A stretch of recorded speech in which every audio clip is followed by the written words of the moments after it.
Hello everyone, welcome back to my blog which is Sangeeta Prashant official. कैसे हैं आप सभी? आई होप सभी अच्छे होंगे, स्वस्थ होंगे और मस्त होंगे। सो गाइस, ये जो आप देख रहे हैं, यस, ये है वट सावित्री की मेरी प्रिपरेशन। सो उस दिन मैंने ना रेड की प्लानिंग की थी। पूरा मैं रेड यानी कि जो सुहाग का कलर होता है, मैंने डिसाइड किया था कि मैं यही रंग उस दिन वेयर करूँगी, क्योंकि ये मेरा ना वट सावित्री का फर्स्ट है फेस्टिवल मेरे लिए। हाँ, मेरी शादी को हो गए हैं 3 साल, बट ऐसे ऐसे बीच में कोई रीज़न आ जा रहे थे, मैं रख नहीं पा रही थी। तो मैंने इस ईयर फाइनली वट सावित्री का व्रत रखने का सोचा, और मैंने किया भी बहुत अच्छे से। तो ये ब्लॉग कल का है, जिसको मैं आज अपलोड कर रही हूँ। आप लोग ब्लॉग को भर भर के प्यार दीजिएगा और देखिएगा। और ये सारी मेरी तैयारी आप जो देख रहे हैं, 2 टोकरी से मेरी देवरानी का है और मेरा है, क्योंकि मेरी देवरानी भी इस साल मेरे साथ ये व्रत उठा रही थी। तो उनकी तैयारी भी मैंने ही की थी, क्योंकि हम दोनों का ही पहला था, तो और हम दोनों को ही कुछ पता नहीं था। तो मेरी देवरानी कहती कि भाभी, आप जैसा करोगी मैं वैसा करूँगी, आप मुझे बता दीजिएगा। मैंने कहा ठीक है। तो हम पहुँच गए वट वृक्ष के पास। सबसे पहले लोटे से सिंचाई की जाती है वट वृक्ष को, फिर हम अपना सामान निकाला। फिर मैंने ना एप्पन बनाया था, हल्दी और चावल को भिगो के बनाते हैं। तो इसमें ना 7 थापे देते हैं बरगद के पेड़ पे।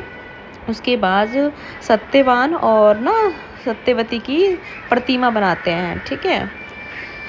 माँ सावित्री देवी की प्रतिमा बनाते हैं और सत्यवान की।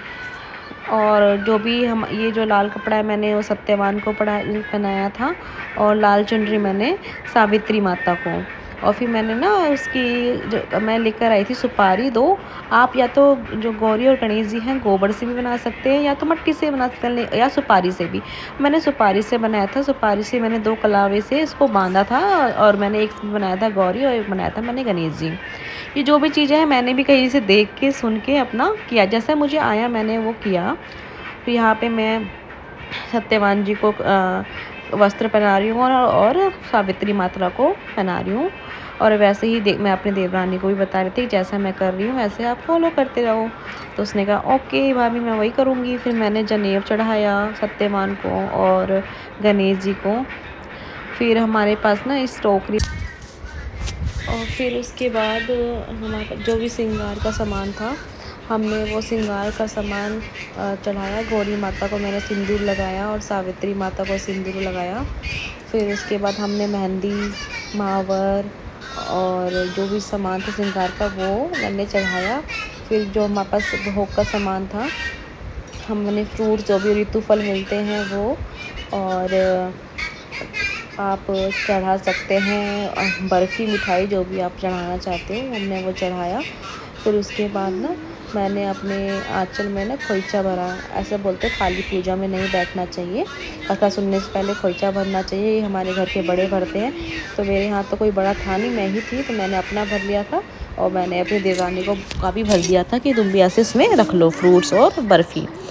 हमने वो रखा अपने इसमें। फिर उसके बाद हमने ना फिर जो भी चंदन था वो लगाया। फिर उसके बाद मैंने ना व्रत की कथा सुनी। मैंने फ़ोन से ही कथा सुनी। तो 2-4 औरतें थी, वो भी कहती अगर आप कथा सुना रही हैं ना, तो मैं भी आ जाती हूँ कथा सुनने। तो हमने कहा ठीक है, ओके, आप सुन लीजिए, क्योंकि आप कथा का फल तभी मिलता है कोई सुनने वाला होता है। तो लकीली हमें वहाँ पर लोग भी मिल गए थे। मैं कथा सुना रही थी, लोग बैठ के हमारी कथा सुन रहे थे।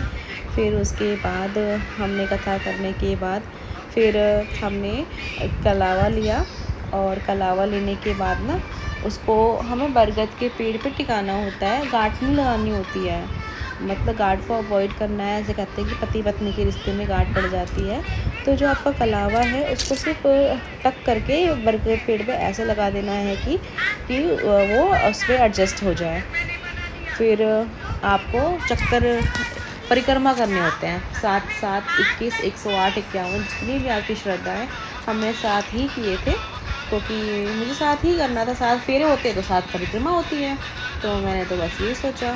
उसके बाद मैं जैसे कर रही थी वैसे मेरी देवरानी मुझे फॉलो कर रही थी। हमने 7 बार यहाँ पर कलावा से परिक्रमा किया, और जितनी बार हमारा चक्कर पूरा हो रहा था तो हमने सावित्री माता को सिंदूर लगाया और फिर वही सिंदूर फिर हमने अपने मांग में लगाया। और जो भी आप सिंदूर ले रहे हैं वो साफ़ होना चाहिए, यूज़ किया हुआ नहीं होना चाहिए। अब हो सके तो आपका जो शादी का सिंदूर होता है ना, सिनोरा बोलते हैं, अगर आप वो लगा रहे हो तो उसका फल भी बहुत उत्तम मिलता है। तो ऐसे तो हमने अपनी पूजा इस प्रकार की। आप लोगों के यहाँ पे पूजा आई थिंक ऐसी ही होती होगी ऑलमोस्ट, कुछ चीज़ें डिफरेंस होती होंगी, मैं मान सकती हूँ। सबका करने का तरीका अलग होता है, कुछ के स्टेट चेंज हो जाता है, जैसे कि राजस्थान, गुजरात, महाराष्ट्र और हरियाणा, दिल्ली, यहाँ पे लोग अलग अलग कल्चर के हैं, तो अपना अलग अलग रीति रिवाजें होती हैं, लेकिन सबकी इच्छा एक ही होती है, प्रार्थना एक ही होती है कि उनके पति की आयु लंबी हो और वो उनके साथ हंसी पूर्वक रहें, अपना जीवन अच्छे से एक साथ स्पेंड करें। सो हमारे यहाँ पर चक्कर ख़त्म हो चुका था। फिर उसके बाद हमने फिर एंड में ना बोलते हैं कि जो भी आपने चढ़ाया होता है, श्रृंगार लेना होता है गौरी माता से ना। गौरी माता से श्रृंगार कैसे लिया जाता है, पहले आप 5 बार बैठ के गौरी माता को सिंदूर लगाओ। सिंदूर लगाने के बाद फिर वही सिंदूर ना अपनी मांग में 5 बार लगा लो। ऐसे हम श्रृंगार उनसे ले लेते हैं। फिर हमने क्या किया, फिर हमने आरती करी और आरती करने के बाद फिर हमने वो जो ये पंखा देख रहे हैं ना हवा डालना, इसको हम बेना भी बोलते हैं, इसको भी हमने ऐपन लगाकर वृक्ष को हवा करी। जहाँ पे ये सत्यवान जो है इनको हवा करते हैं, मानते हैं। और फिर ना और बढ़ के वृक्ष से ना गले मिला हमने। गले मिलना बहुत ज़रूरी होता है, कहते हैं कि गले मिलना चाहिए 5 बार या 7 बार मिलना चाहिए। तो यहाँ पर फिर मेरी देवरानी भी यही कर रही है, गले मिल रही है। फिर उसके बाद हमने बड़े वृक्ष को हवा किया। हवा करने के बाद फिर हमारी पूजा संपन्न हो चुकी थी। हमने अपने मन में प्रार्थना करी कि हमसे कोई भी गलती हो गई हो तो उसको हमें क्षमा कर दीजिएगा, क्योंकि हमारा ये फर्स्ट फेस्टिवल है और हमको जैसा आया हमने किया उसको, और गलती हुई हो तो हमको माफ़ करना और हमारी सारी इच्छाएँ पूरी करना, सारी सुहागन औरतों को सुहाग रहने का आशीर्वाद देना। बस तो क्या था, हमने सारी तैयारी हमारी हो गई थी। फिर हमने धूप बत्ती आरती कर ली थी।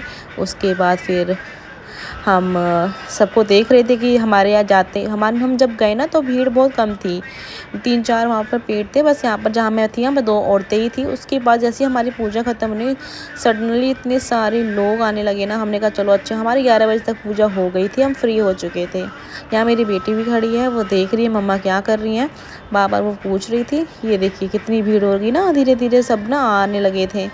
और यहाँ पर मेरे देवर थे, हमने कहा सामान उठा लीजिए, हम अपने गाड़ी से ही आए थे तो सामान सारा हमें रखने में इजी था।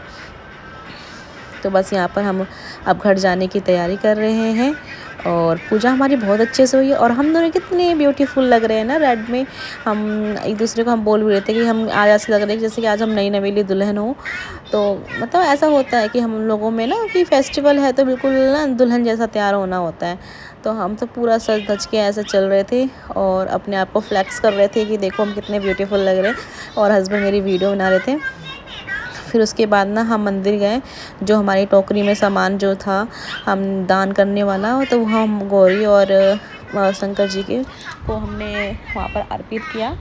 और फिर हमने वहाँ पर शिवलिंग पे जल चढ़ाया, पूजा करी, पंडित जी से आशीर्वाद लिया और कुछ हमने अपना आशीर्वाद जो चढ़ावा देना था वो चढ़ाया। उसके बाद फिर हम घर आ गए थे।